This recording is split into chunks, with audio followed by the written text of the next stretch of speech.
Do you want me to be honest or do you want me to LARP? I'll be honest with you, tribe. I don't know too much about the FNAF universe or the timeline. All I know is that there's a stop licking me. Stop it. All I know is that there seems to be a bear eating people. Okay? What are you doing, bruh?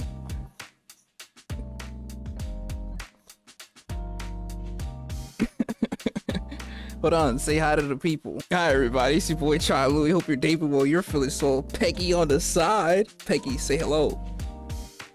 Hello. Alright, get out of here. Time to react.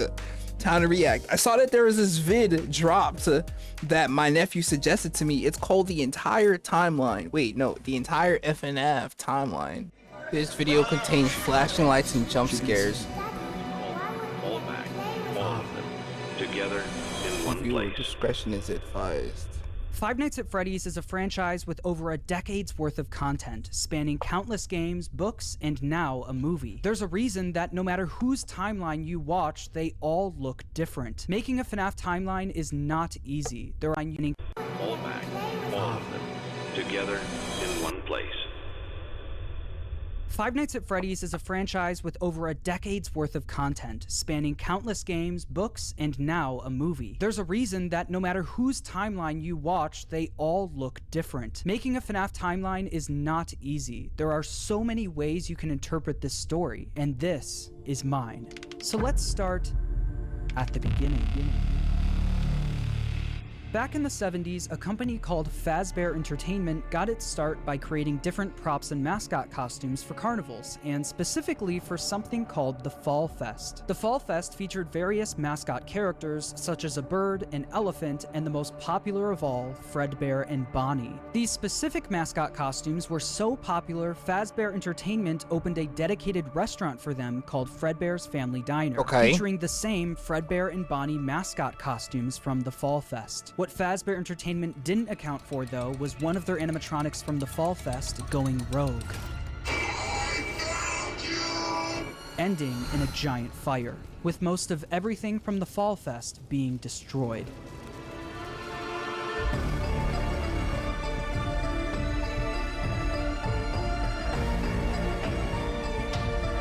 Whoa. Yo, this is feeling like a movie, bro. How crazy is the Five Nights at Fredbear's lore though? Cause from what my nephew told me, bro, it gets insane.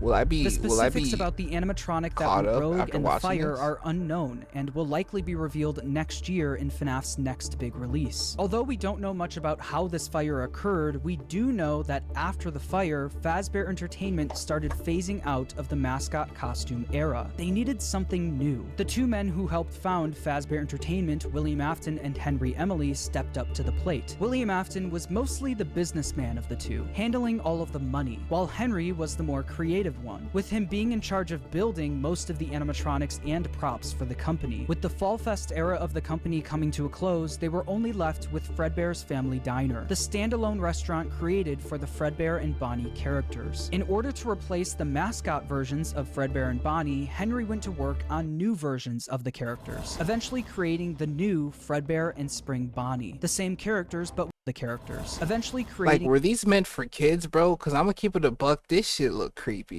Fredbear and Spring Bonnie, the same characters but with new designs and new suits. Henry called them springlock suits. These suits are able to double as both an animatronic and a suit that the employees could wear. To switch the suit from animatronic mode to suit mode, the employees could use a hand crank to pull back the animatronic parts, leaving room for them to climb inside. The springlocks that were helping to hold back those animatronic parts were very sensitive though, and with even a little bit of moisture, the springlocks could potentially snap shut, crushing and killing whoever was inside. But if that ended up happening, Fazbear Entertainment had some common sense procedures set in place. In case that the spring locks come loose while you are wearing a suit, please try to maneuver away from populated areas before bleeding out. as to not ruin the customer experience.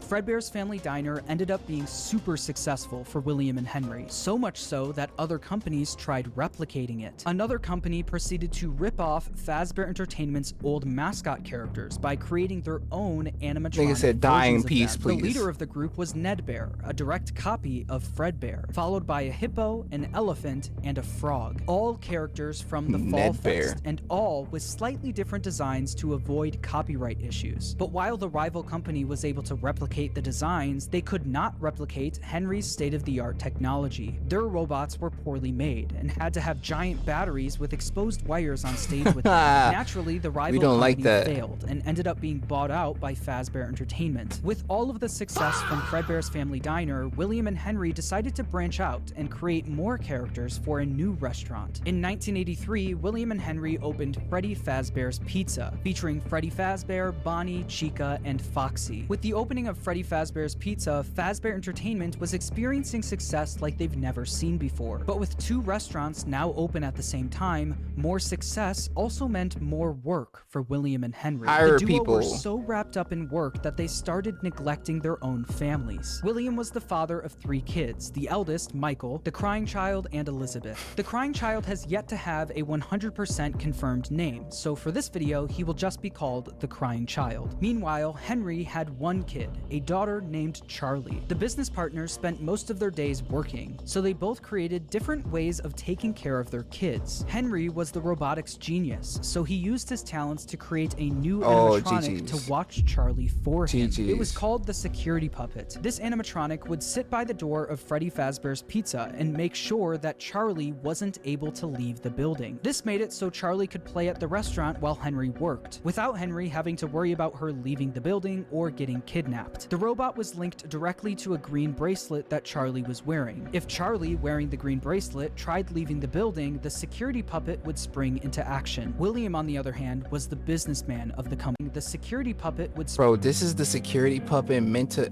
secure, like, bruh, what was up with Henry or the robotics genius with these creepy ass these robots is kind of creepy, dude. If Charlie, wearing the green bracelet, tried leaving the building, the security puppet would spring into action. William, on the other hand, was the businessman of the company. He cared more about making money, but also saving money. Naturally, he decided to just force his eldest son, Michael, to babysit while he was at work. Michael was mostly in charge of babysitting the crying child. The crying child didn't have many friends, but he did have a close relationship with his plushies. These plushies were of characters from his favorite show, Fredbear and Friends, Fazbear Entertainment's newest cartoon, featuring Fredbear, Freddy, Bonnie, Chica, and Foxy. The crying child's favorite character, though, was Fredbear. He especially loved his Fredbear plushie. Although he loved the plushie version of the characters, the animatronics would soon become a different story. One day, while visiting Fredbear's Family Diner, the crying child saw something that would scar him for the rest of his life. While wandering the restaurant, he walked by the employees only room, where an employee accidentally left the door open. Inside the room was his father, William Afton, helping another employee into a spring Bonnie suit. But through the eyes of the crying child, this looked like someone was literally being stuffed into an animatronic suit. The crying child was so young that he wasn't educated on how the mascot characters worked, so seeing a human be put inside of one terrified him. When a child experiences something traumatic, their brain naturally tries finding ways to deal with that trauma. The crying child's way of dealing with his trauma was by creating an imaginary friend. This imaginary friend took the form of the object he loved the most, his Fredbear plushie. His new imaginary friend Fredbear followed him wherever he went, shape-shifting into flowers, hiding behind cars, and in the sewers, with nobody being able to see him except for the crying child. When the crying child was overwhelmed, the plushie would talk to him and try to calm him down. Even when the plushie wasn't around, it was still able to speak to him because it lived in his mind. While the crying child was dealing with the trauma of seeing what he thinks was someone being stuffed into a suit, his brother Michael was only making it worse. Michael knew about what happened with his younger brother and used it against him. Every day while babysitting the crying child, Michael would put on a Foxy mask, hide somewhere in the house, and jump scare his little brother. Why the fuck would he do that? Oh, whoa, what is this? What is this?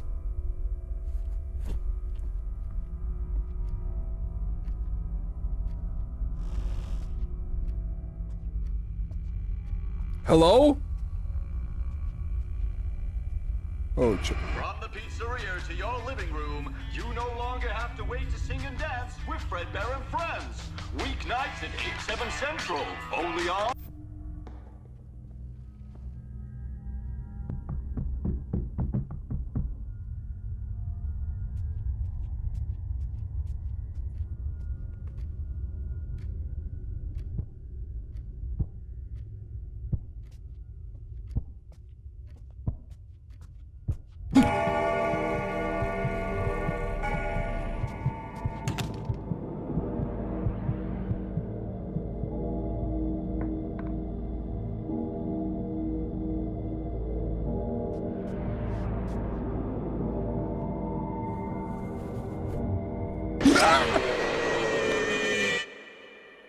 Through all of Michael's bullying, the crying child's imaginary friend Fazbear would comfort him and talk him through the situation, saying, "You know he is hiding."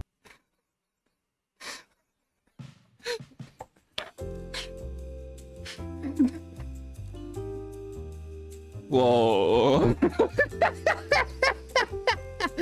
Whoa. Hell nah, bruh. Nah, I'm not feeling that, bro. I actually got so scared. Nah, what the fuck? Hold on, one more time.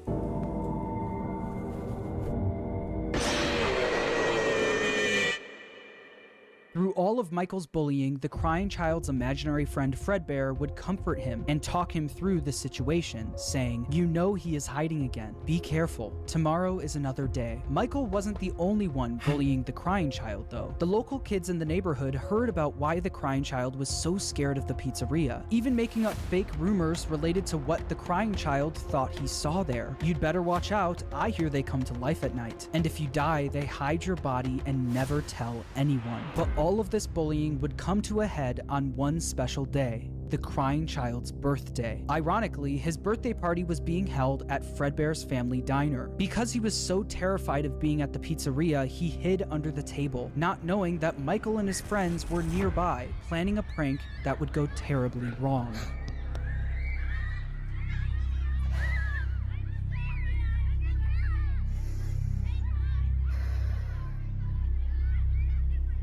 Make sure you grab your pizza.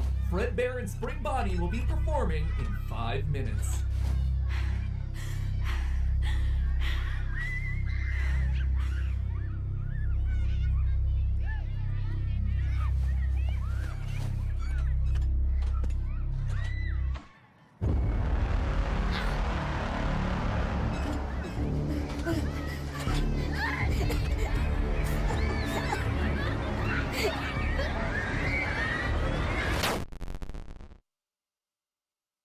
Michael and his friends lifted the crying child up to, quote, give Fazbear a big kiss, and Fazbear bit down on him, leaving his body to go limp. Michael and his friends quickly stopped laughing. Because of Michael's immature behavior, his terrified younger brother paid the ultimate price. Although the crying child was badly hurt, he didn't immediately die. Because of the immense brain damage, he slipped into a coma. After being treated at a hospital, the crying child was taken home so he could be comfortable, surrounded by his only friends, his plushies. In the crying child's final moments, Michael decides to apologize for what he's done, saying, "Can you hear me? I don't know if you can hear me.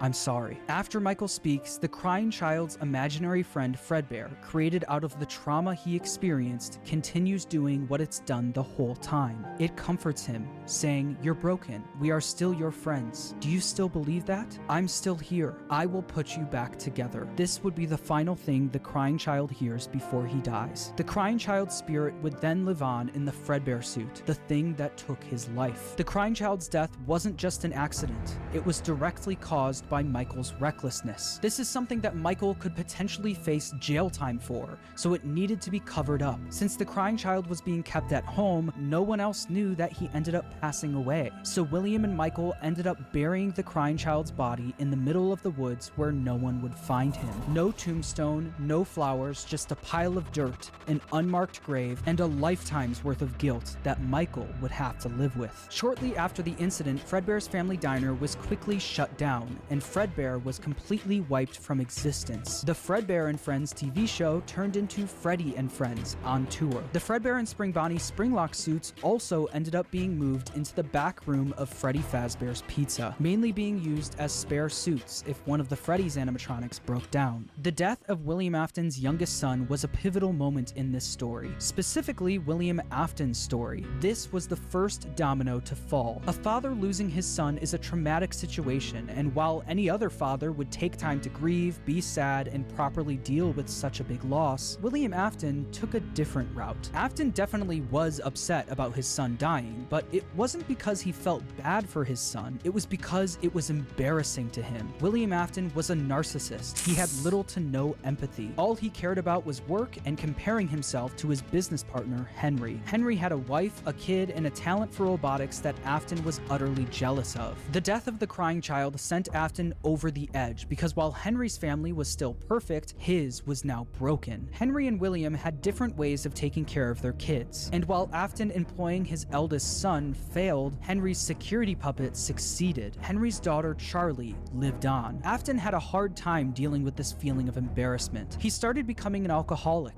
frequently visiting the local bar called Junior's. One night though, after drinking a little too much and getting kicked out of the bar, he decided that he was going to settle the score with Henry. Afton, drunk and filled with rage, drove from the bar to Freddy Fazbear's Pizza, where he knew Charlie was being watched over by Henry's security puppet. Afton planned on risking everything to kill Henry's daughter, Charlie. He didn't care if he got caught, and he didn't care if he went to prison. But when Afton got to Freddy's, he noticed that Charlie was standing outside by herself.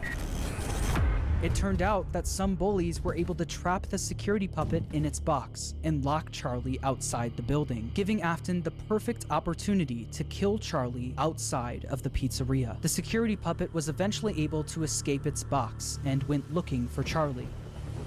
As Afton sped away, the puppet noticed that Charlie was outside in the pouring rain. It then did what it was programmed to do and went to protect her.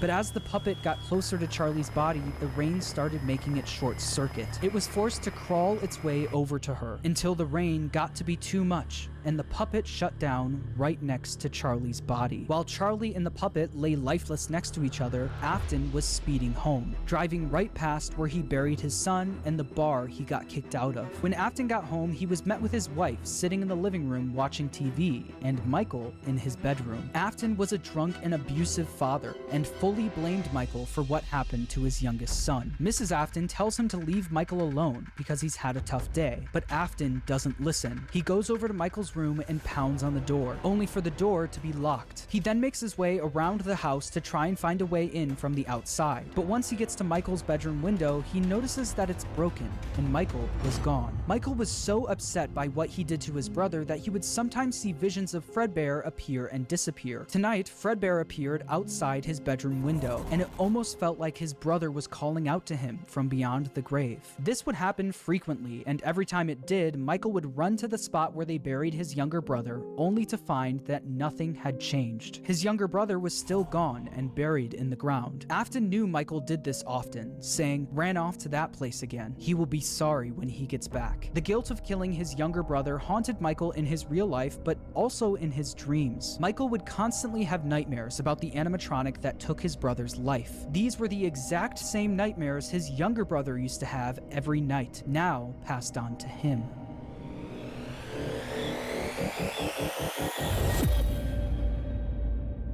Hold on. Because I see that they throw us in these scenes where shit feel way too real and way too scary. I gotta pause here just to say, I don't know if we're gonna be I don't know if we're gonna be doing too much talking in this one, bro. I'm so invested. That ass though. Like, there's so much that he's telling me. It almost feels like watching two trains barrel towards each other, bro. No cap. I'm so invested. I didn't think that this shit could get like, I didn't think it could feel like this. What the hell? It's just a freaking bear, man.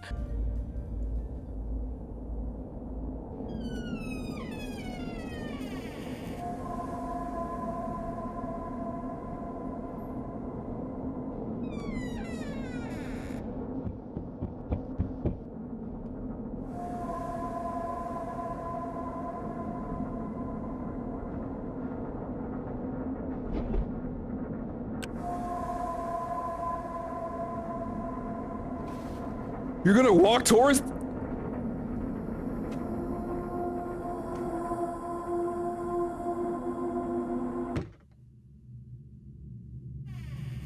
GG's. Oh my god, GG's.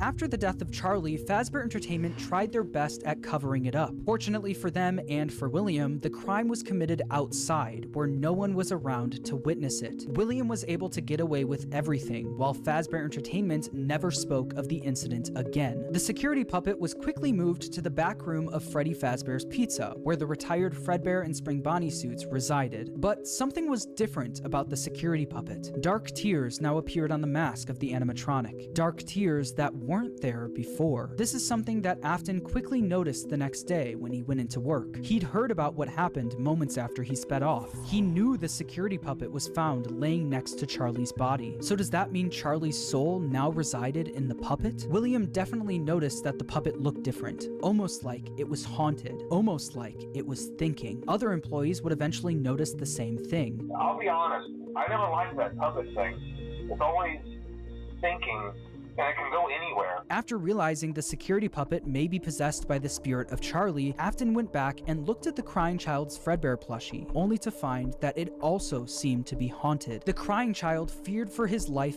every single day, and that plushie was something he was able to cry and pour his agony into. Afton believed that this is what caused the plushie to appear haunted. It wasn't made alive by the spirit of his son, it was made alive by the agony and fear his son poured into it. Afton quickly became obsessed with the concept of haunted objects, and more specifically, the power of human emotion. He needed to find out if this is something he could take advantage of. Afton then used all of his money he made from Fredbear's and Freddy Fazbear's Pizza to build a giant underground facility directly under his house. It was here that he would try to recreate what happened with his son, to recreate the fear and agony he experienced. In order to do this, Afton didn't take any chances. He needed to replicate exactly what his son went through every day. In order to do this, Afton built a replica of his house underground, along with his son's daily walk to Fredbear's family diner. He also built a makeshift bedroom where he could force kids to have the same nightmare every night. Afton would sit in his office watching them on the cameras that could be accessed using the passcode 1983, the year his son got bit. He also kept the crying child's Fredbear plushie on the desk as a reminder of what he was trying to replicate. In the makeshift bedroom, there were dummy animatronics that wheeled down the hallway. But the kids wouldn't see them as just blank dummies on wheels. Afton would pump hallucinogenic gas into the room to get the kids to think that what they were seeing was a monster. These nightmare gas canisters were being stored all throughout his underground facility, and on the bed of this makeshift bedroom was a Freddy plushie, in the hopes that the kids would pour their fear and agony into the plush, like his son did to his plushie. On the other side of the bunker, where Afton recreated the crying child's walk to Fredbear's, he placed a bunch of Fredbear plushies all over the place. These Fredbear plushies had walkie-talkies inside of them. This was Afton's way of recreating his son's imaginary friend that would talk to him wherever he went. Afton would speak to the kids through his walkie-talkie sitting in his private office. After setting up the bunker, Afton was only missing one more thing: the kids to run these experiments on. He needed a way to kidnap and capture kids without being caught, and he had the perfect way to do it. Are we serious? He built an The show will begin momentarily. I don't want it. Can I get my tickets back? Please. I refund. Do not redeem. Yo, tribe. Can we verifiably say that this Afton dude, insane, right?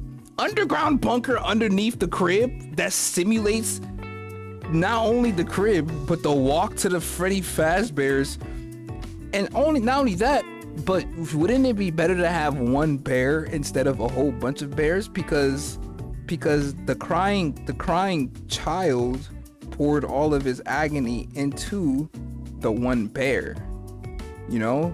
He didn't pour it into multiple bears. All of it was directed at one bear. No. He did say that there's gonna be one bear on the bed though. The show will begin momentarily. Everyone, please stay in your seats. Enter Circus Baby and the Funtime animatronics. These robots were specifically built by Afton to capture kids, featuring Circus Baby, Funtime Freddy, Funtime Foxy, and Ballora. They feature advanced technology such as parental tracking, voice mimicking / luring, and storage tanks. Circus Baby, the star of the group, was even able to make ice cream as a way to lure kids to her. Once the kid got too close, a giant claw would reach out, grab them, and lock them in the animatronics storage tank. Some of the board members from Fazbear Entertainment were suspicious of these new animatronics. She can dance. She can sing. She's equipped with a built-in helium tank for inflating balloons right at her fingertips. She can take song requests. She can even dispense ice cream. With all due respect, those aren't the design choices we were curious about, Mr. Afton. Afton even created a new restaurant for these animatronics called Circus Baby. I'm thinking about it, like, yeah, he trying to say all the good shit, but the guy's like, what about the giant claw in her stomach that's snatching kids? That's kind of the design choice we were asking about, Mr. Afton. That's for the safety of the children when they're running around and there's danger. Okay, but why does it seem like there's no let go functionality? Like, it seems like the claw just grabs the child and keeps them. Because we want to take care of the children permanently. Afton even created a new restaurant for these animatronics called Circus Baby's Pizza World. Elizabeth, William Afton's daughter, was fascinated by Circus Baby. All she wanted to do was play with her, but Afton wouldn't let her. Daddy, why won't you let me play with her? You let the other children go see her. Why won't you let me go? He strictly told her to stay away from the animatronic, but one day, she didn't listen. On the opening day of Circus Baby's Pizza World, another domino would fall in Afton's life, and Elizabeth would soon be the victim of his terrible misdeeds. I can do something special. Did you know that? I can make ice cream, although I only did it once. What a wonderful day, though. I was in a small room with balloons and a few tables. I would always count the children. I'm not sure why. They usually played together in groups of 2 or 3. There were 4, then 3, then 2, then 1. Time to play.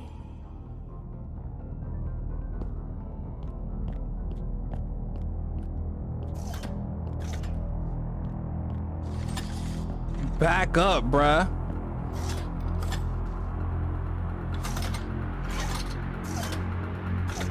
Ice cream.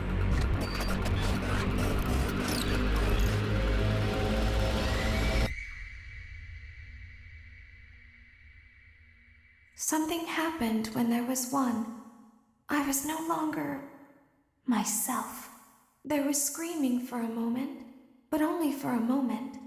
In an instant, Elizabeth was grabbed by Circus Baby and thrown into her stomach hatch. The sheer force of her being grabbed and thrown into the robot's storage tank was enough to kill her almost instantly. This is something that William wasn't able to test. That was until his daughter became the test. William Afton now lost another one of his kids, but this time it was all his fault. After just one day of being open, Circus Baby's Pizza World was shut down. Afton covered up the incident by telling the public that the restaurant shut down due to gas leaks. But not everyone bought that story. The local newspaper wrote about the incident, saying, in other news, the grand opening of Circus Baby's Pizza World has apparently been canceled due to reported gas leaks in the building. Sources close to the establishment questioned the report, saying that strange activity around the area at night suggests something else is to blame. One local is quoted as saying, "Everything just stopped. There was so much excitement built around this place opening, and then they just stopped talking about it." A tenant from across the street claims to have witnessed a large group of cars surrounding the building during the night, and large pieces of equipment being taken out of the building under tarps. A few weeks later, the building was for sale. There is no comment yet from the local entrepreneur who financed the venture. That local entrepreneur, William Afton, successfully covered up everything. He was able to bring Circus Baby and the Funtime animatronics back down into his bunker, but once he got them there, he noticed something was different about Circus Baby. One distinct feature about Circus Baby was her blue eyes, but what once was blue eyes now were green, the same color as Elizabeth's. In that moment, he knew that his daughter's soul attached itself to the robot. Her soul lived on in Circus Baby. Afton knew that the way Charlie went on to possess the puppet was sloppy, and it was hard to recreate without getting caught. But what if the kids' bodies were hidden where no one would ever look?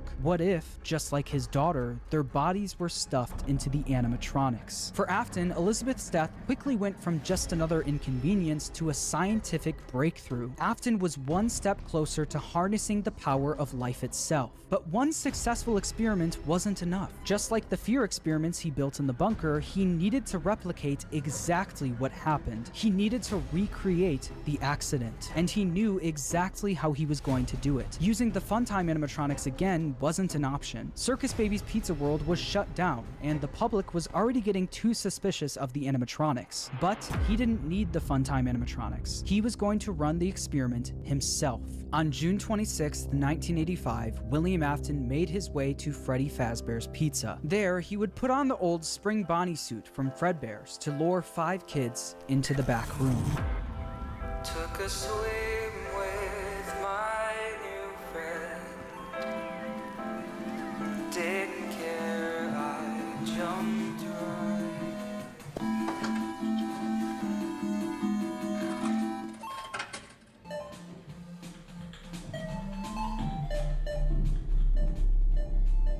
Hello.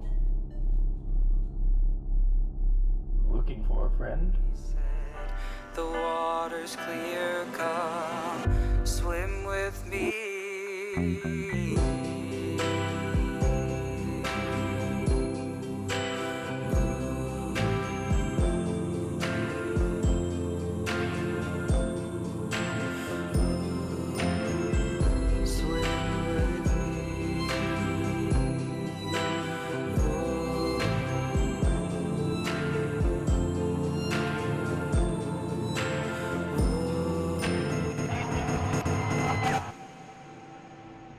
One by one, Afton killed them and stuffed their bodies into the animatronics. Susie was first, being stuffed into Chica. Gabriel went into Freddy, Jeremy into Bonnie, Fritz into Foxy, and then there was Cassidy, who went into Fredbear, aka Golden Freddy. At this point, Afton had no idea that the crying child spirit was in Golden Freddy, so he didn't think twice about shoving Cassidy in there. The way Afton killed Cassidy, though, was different from the rest. Freddy, Bonnie, Chica, and Foxy were just regular animatronics.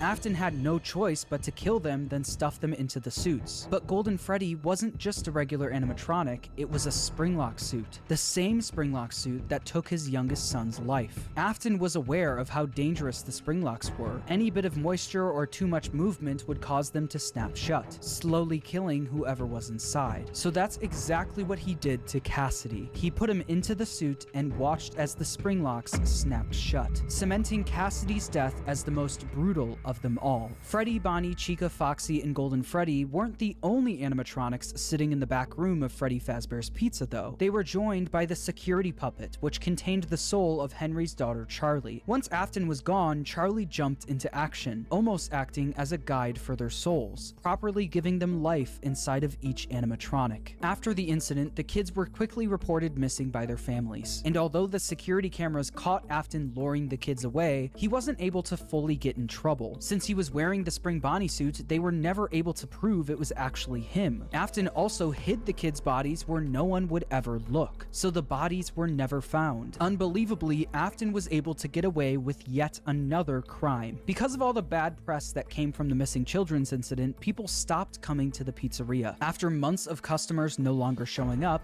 Fazbear Entertainment officially shut down Freddy Fazbear's Pizza. Shortly after the pizzeria shut down, Afton decided to pull the Funtime animatronics out of retirement and finally get his underground facility fully operational. He knew he couldn't try opening another Circus Babies restaurant, so he had a new idea. Due to the massive success and even more so the unfortunate closing of Freddy Fazbear's Pizza, it was clear that the stage was set, no pun intended, for another contender in children's entertainment. Unlike most entertainment venues, our robotic entertainers are rented out for private parties during the day. Afton opened Circus Babies Entertainment and Rental. This way, he could rent out the Funtime animatronics to local birthday parties, capture kids, and bring them back to his underground bunker to be experimented on. While Afton was running his rental business, Fazbear Entertainment was determined to try opening another pizzeria. In the summer of 1987, Fazbear Entertainment opened the new and improved Freddy Fazbear's Pizza, this time with brand new versions of their original characters. These were called the Toy Animatronics, and they were once again built by Henry. Henry was aware of what happened in 1985, and especially of what happened to his daughter, so he was determined to make sure that never happened again. These new toy animatronics were equipped with facial recognition systems that were linked directly to a criminal database. The security puppet was also brought out of retirement, but instead of working security, it sat quietly in the prize corner. Freddy, Bonnie, Chica, Foxy, Golden Freddy, and Spring Bonnie were also moved to the new pizzeria, and it's revealed that these animatronics were mostly used for spare parts. By now, I'm sure you've noticed the older models sitting in the back room.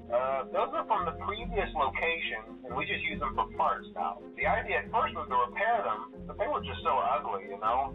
And the smell. This means that the haunted metal of the original Freddy's animatronics was now being put into the toy animatronics, causing the toys to also now be possessed. After Afton got away with the first set of murders, he needed to see if the kids' spirits were possessing the animatronics. In order to see for himself, Afton went back to work at the new pizzeria as a daytime security guard. While Afton was working the day shift, Jeremy Fitzgerald was working the night shift. Jeremy worked there for 5 nights, and unfortunately for him, because the kids possessing the animatronics were killed by an adult, they were extremely aggressive to any adult they encountered. They interact with the kids just fine, but when they encounter an adult, they just stare. Meanwhile, Afton decided to pull the same trick he did at the old Freddy's location, gaining 5 more victims. Someone used one of the suits. We had a spare in the back, a yellow one. Someone used it. Afton used the Spring Bonnie suit to pull the same stunt again on 5 more kids. But as he was committing the murders, Charlie, from inside the puppet, was actively trying to save the kids. She tried enlisting the help of the other animatronics, but it was too late. Afton had already finished what he started. Not only that, him seeing the puppet and Freddy walking around the pizzeria trying to stop him was all the proof he needed that his experiments were successful. The kids he put into the original suits were haunting the animatronics.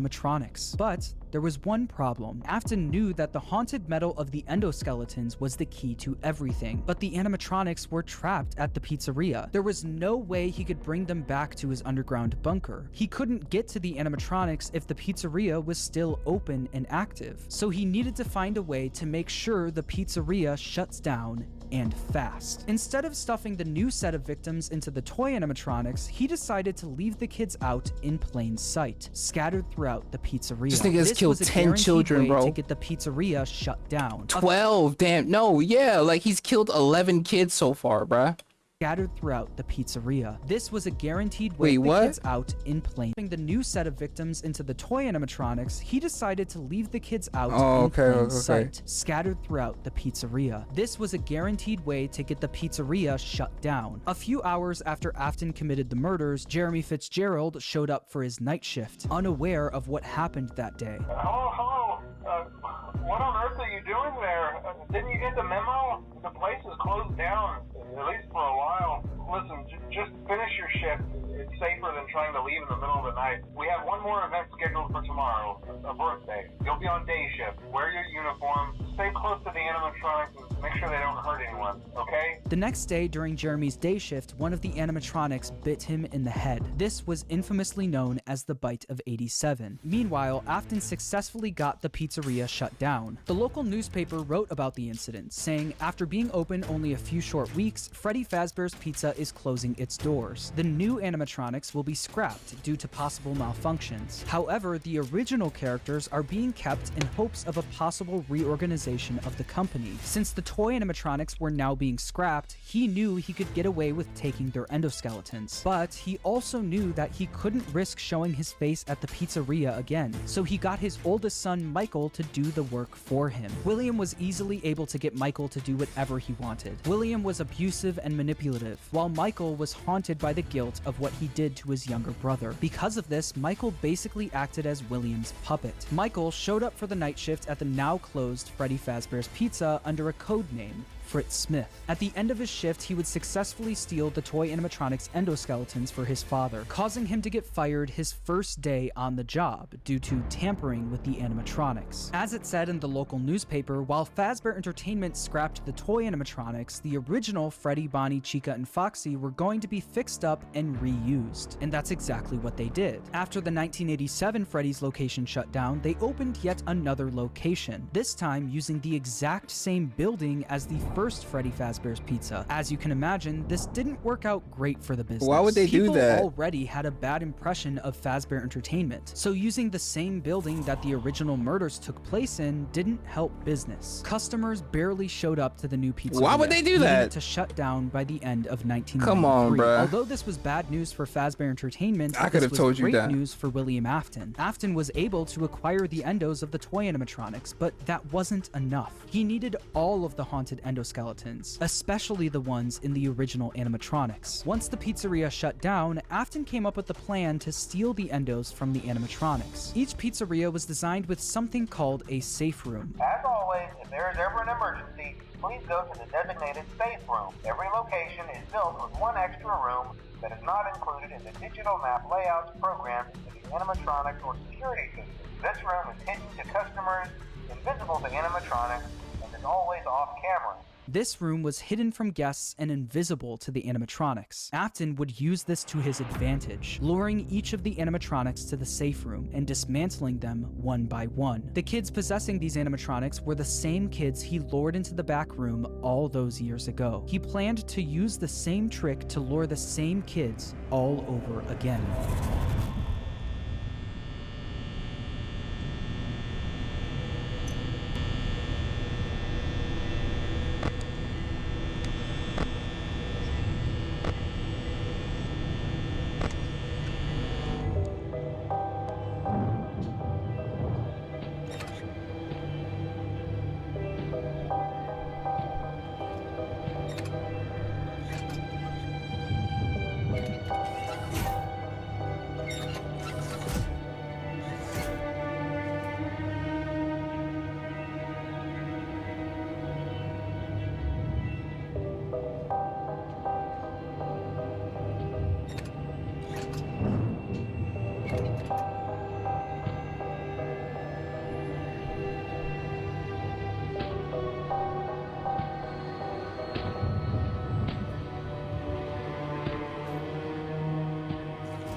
Once he finished dismantling each animatronic and stealing their endoskeleton, he brought them down to his underground bunker, where he would melt them all down into one liquid substance called Remnant. Not only did Afton rob these kids of their lives, he would use their souls long after they're gone for his own personal gain.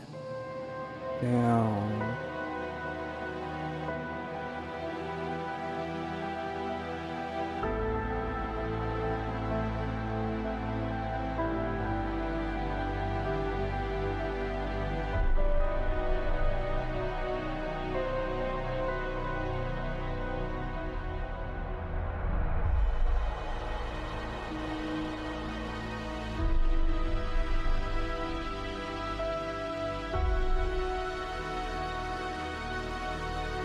Damn, bruh.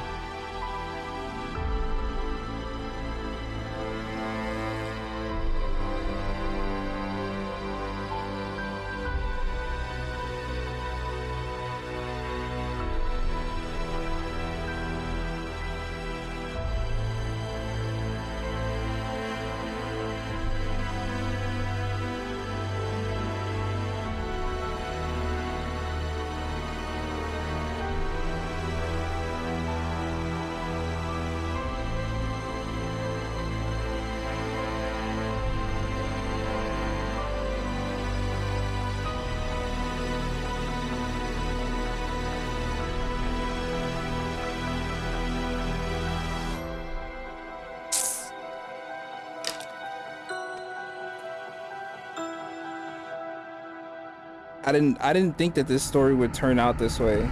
By melting down the endos, Wait, hold on. No. I'm sorry. I really did not think shit would go this way, bro. Damn, bruh.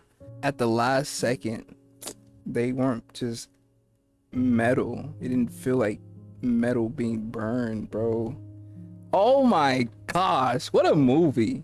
By melting down the endos, he successfully created Remnant. This substance, containing the spirits of all of the missing children, was silver in color, and if kept at the right temperature, was malleable. Afton didn't want to risk testing the Remnant on himself, so he injected it into the Funtime animatronics. Once he did, the animatronics jumped to life. The experiment had worked. William Afton unlocked the power of life itself. After his successful experiment, he went back to Freddy Fazbear's Pizza to collect his old Spring Bonnie suit. But once he got there, he was met with the spirits of the 5 missing children, trapping him inside the safe room. Cassidy, the spirit inside Golden Freddy, chased Afton around the room and forced him to get into the Spring Bonnie suit. Cassidy was the most vengeful spirit of them all. Being spring-locked in the Fredbear suit was a painful and slow death, and he wanted to make sure that Afton knew what that felt like. At this point, Afton knew how a spirit could live on. As long as he was inside the suit, he knew he'd be back.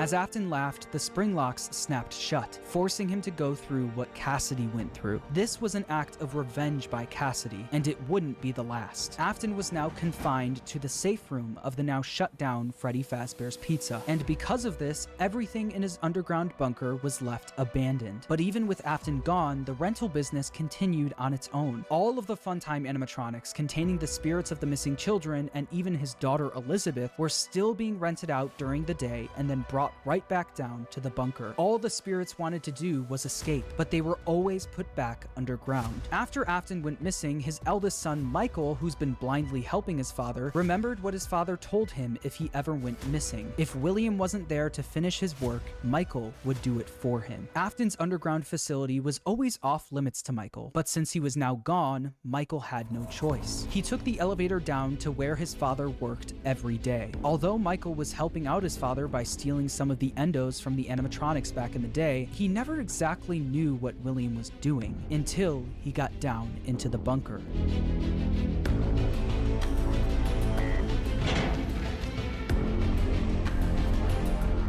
GG's.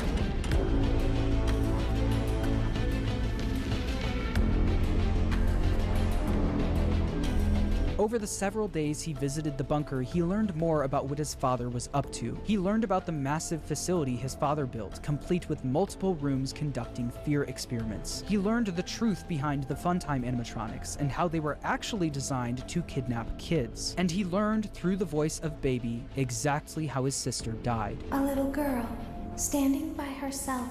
My stomach opened, and there was ice cream.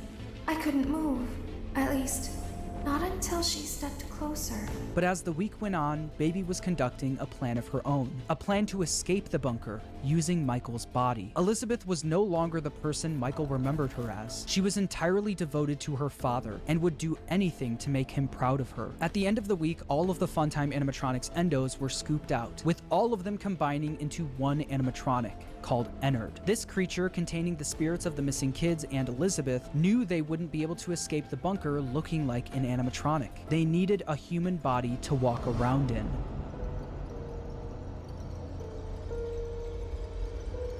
You are in the scooping room now. Funtime Foxy has already been here today. Funtime Freddy has already been here today. Alora has already been here today. Circus Baby has already been here today. I've been out before, but they always put me back. They always put us back inside. There's nowhere for us to hide here. There is nowhere to go when we look like this. But if we looked like you, then we could hide. If we looked like you, Then we would have somewhere to go. You want to look like me? No, you don't want that. You don't want that. Trust me. There's not better options, but just easier options. You don't want to look like me, Innerd or whatever your name is. I swear, bruh. If we looked like you, then we would have somewhere to go. I mean, I am the better alternative versus an animal. The scooper only hurts for a moment.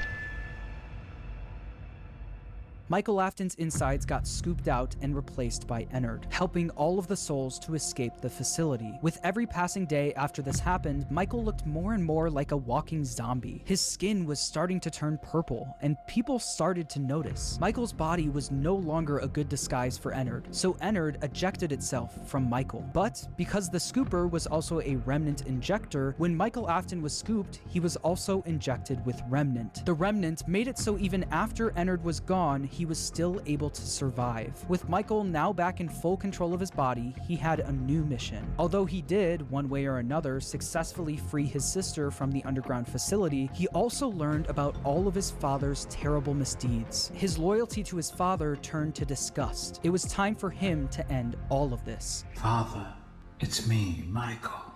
I did it. I found it. It was right where you said it would be. They were all there. They didn't recognize me at first, but then they thought I was you. And I found her.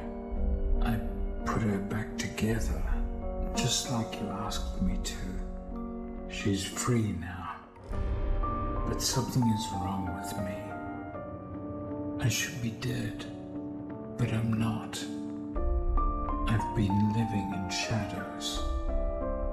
There is only one thing left for me to do now. I'm going to come find you. I'm going to come find you. Michael would spend years searching for his father with no luck, until a new ad in the local newspaper caught his attention. Someone decided to open something called Fazbear's Fright, the horror attraction. Local amusement park is getting ready to scare your socks off with a new attraction based on the unsolved mysteries of Freddy Fazbear's Pizza. Featuring actual relics from the decades-old pizzeria, this new attraction is guaranteed to bring back your childhood in the worst possible way. As if using the crimes of his father to make a profit wasn't bad enough, they also went back to the old pizzerias and collected any objects they could find to put on display at the attraction. Michael immediately applied for the job of the security guard with the sole intention of burning the place to the ground. When he got there, he saw the remnants of his past, the shells of all of the animatronics, missing every single one of their endoskeletons. He knew they could only find the shells of the animatronics because he and his father stole their endoskeletons all those years ago, leaving only the shells behind. On day 2 of working at the attraction, he got word that they found a real animatronic. You're not gonna believe this. We found one. A real one. This real animatronic ended up being his father, still inside the Spring Bonnie suit he died in decades ago. Even though his father was now in the building with him, he still decided to go through on his plan, all in an effort to end his father once and for all. Michael then rigged the wiring in the building to catch fire, burning the horror attraction to the ground with his father inside. What about him?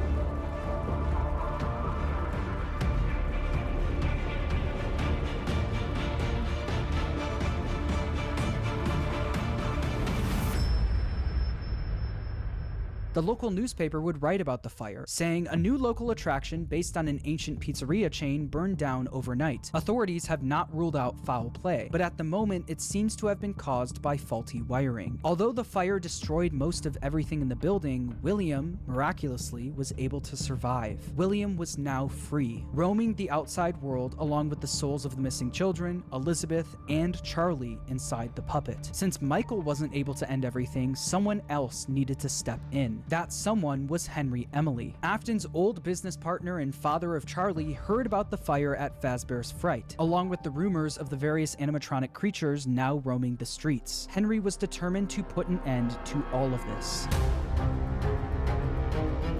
It's only now that I understand the depth of the depravity of this creature, this monster that I unwillingly helped to create. As if what he had already done wasn't enough, he found a new way to desecrate, to humiliate, to destroy. As if the suffering wasn't enough, the loss of innocence, the loss of everything to so many people. Small souls trapped in prisons of my making, now set to new purpose, and used in ways I never thought imaginable. He lured them all back to a familiar place, back with familiar tricks. He brought them all together. Are they still aware? I hope not. It keeps me awake at night. I could make myself sleep, but not yet. Not until I undo what he has done and heal this wound. A wound first inflicted on me, but then one that I let bleed out to cause all of this. He set some kind of trap. I don't know what it was, but he led them there again. He overpowered them again. And he robbed them of the only thing that they had, again. Yeah. I don't know how those tiny breaths of life came to inhabit those machines, but they will never find rest now, not like this.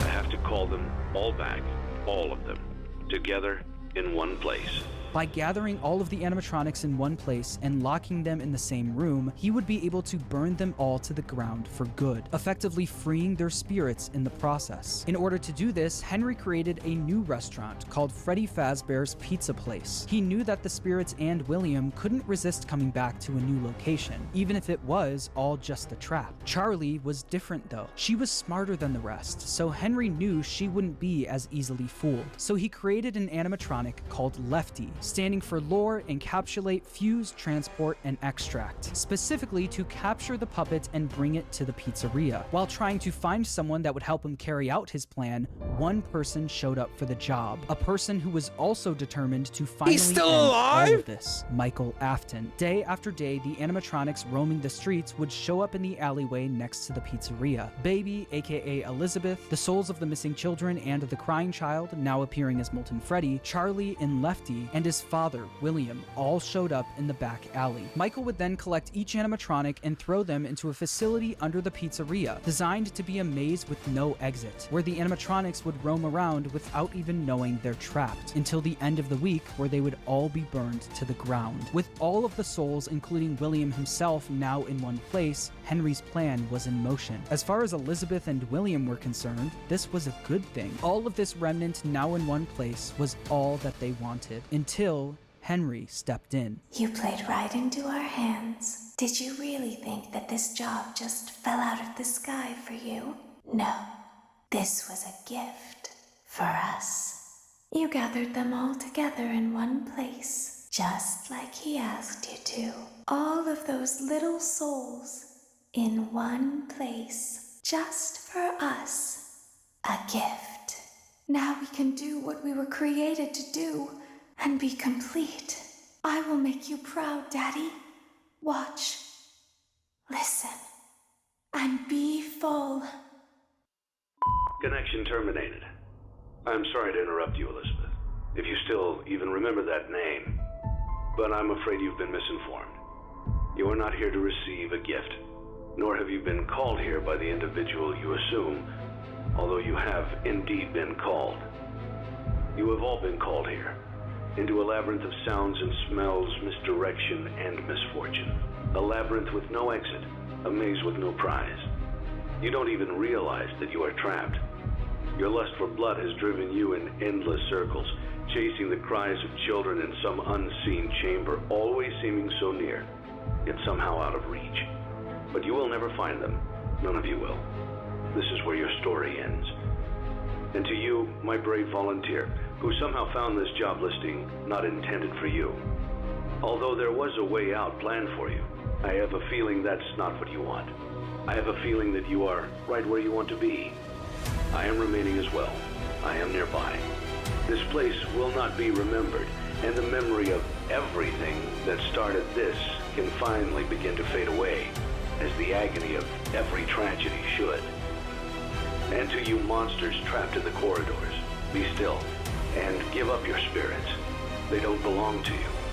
For most of you, I believe there is peace, and perhaps more, waiting for you after the smoke clears. Although for one of you, the darkest pit of hell has opened to swallow you whole. So don't keep the devil waiting, old friend. My daughter, if you can hear me, I knew you would return as well. It's in your nature to protect the innocent. I'm sorry that on that day, the day you were shut out and left to die, no one was there to lift you up into their arms, the way you lifted others into yours. And then, what became of you? I should have known you wouldn't be content to disappear. Not my daughter. I couldn't save you then, so let me save you now. It's time to rest, for you, and for those you have carried in your arms. This ends, for all of us, in communication. Henry putting fire to the animatronics may have freed the spirits from the metal of the robots, but some of them still needed help actually moving on into the afterlife. This help would come from Charlie. She helped guide the spirits into the robots. Now she would help them move on. In the world of Five Nights at Freddy's, the way a spirit can move on is by them being put into a happy memory. The memory Charlie chose actually comes from the crying child and the day he got bit. Piece by piece, Charlie put that terrible, shattered memory back together. But this time, she would change it into a happy memory. Instead of the crying child getting bit on his birthday, Charlie changed it so that all of the missing kids and Charlie would celebrate him, giving him a giant birthday cake. By changing that terrible memory into a happy one and attaching all of the spirits to it, they were able to successfully pass into the afterlife.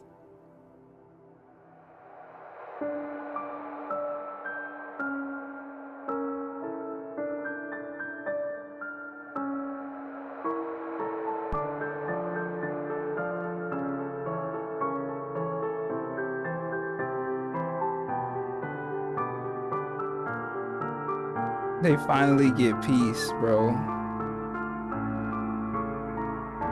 Like I said, they were all able to move on, except for one.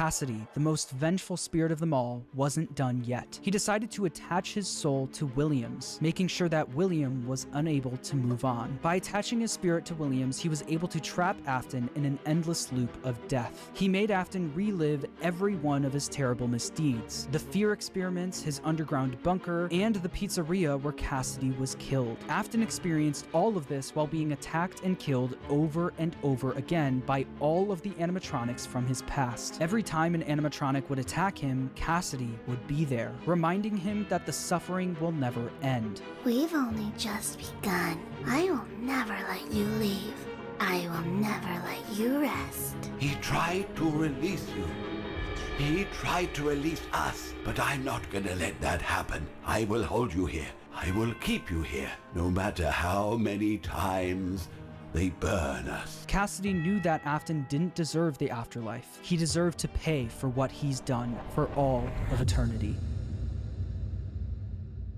But if you keep up with the franchise, you know that that's not the end of the story. Like I said at the beginning of the video, making a FNAF timeline is not easy, no matter what anyone says. In broad strokes, you can explain the basic plot, but once you get down to the motivations and the why of everything, you have to start filling in the blanks yourself. Some people who've helped me fill in the blanks that I'd like to shout out are Rytoast for his theory about Cassidy being springlocked in Golden Freddy. I think that makes a lot of sense and is really satisfying for the narrative. Also, I'd like to shout out MatPat for his theory about Midnight Motorist. After trying to figure that minigame out for years, I think your explanation makes the most sense. It's important for me to say that no one except for Scott Cawthon himself knows the exact story he was trying to tell. So please make sure to watch other people's timelines as well and come to your own conclusion on everything. And when the time is right, I'll be back to tackle the newer games in this franchise. Until then, make sure to subscribe,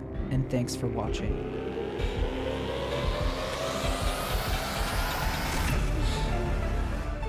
I ain't gonna lie, bruh. Wow. That was incredible. Nah, no bullshit. That was absolutely phenomenal, bro. What a movie. That was an absolute hour of just peak. I don't even watch, like, I'm gonna be, cause I don't know how to say this, but I don't watch or know anything about Five Nights at Freddy's. All I know is that Corey Kenshin was in a new movie. You feel me? That's the most I know, and that the bear is Freddy.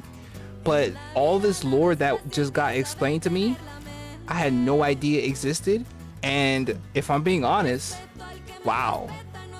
This makes me want to play the game, bro. I'm not gonna lie.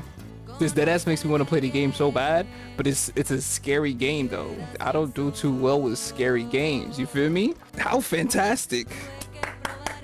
I ain't gonna lie, y'all. Did y'all enjoy that like I did? Cause I'm kind of, I didn't think this was gonna be boring, but I thought it was gonna be like, I don't know why people are so obsessed with this game. You feel me? But now I know why. This shit get deep. Let me know if y'all want me to play the Five Nights at Freddy game. Don't let me know too eagerly. I hope y'all enjoyed that, bro. That was such a good video. I ain't gonna lie. Yeah, we back on our randomly reacting to whatever I want to vibe. I hope y'all are enjoying the energy of that. I am. I'm having fun. I'm not gonna lie. Hope y'all enjoyed the video like I did. Enough of me though. No, seriously, enough of me. It's been your boy Tribe Louie, and in case I don't see you, just in case, good afternoon, good evening, most importantly, but unfortunately, goodbye and good night, Tribe. I'm gonna see y'all when I see y'all. Yes, sir. Make sure you drinking your water, bruh. You feel me? It's the end. Leave a like and share it to your friends and your kin.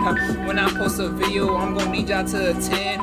Thank you for the view, but I ain't done with you. 2023, I'm about to be Jordan with the flu. Yeah, join the tribe. Yeah, join the tribe. I'm gonna need y'all to subscribe.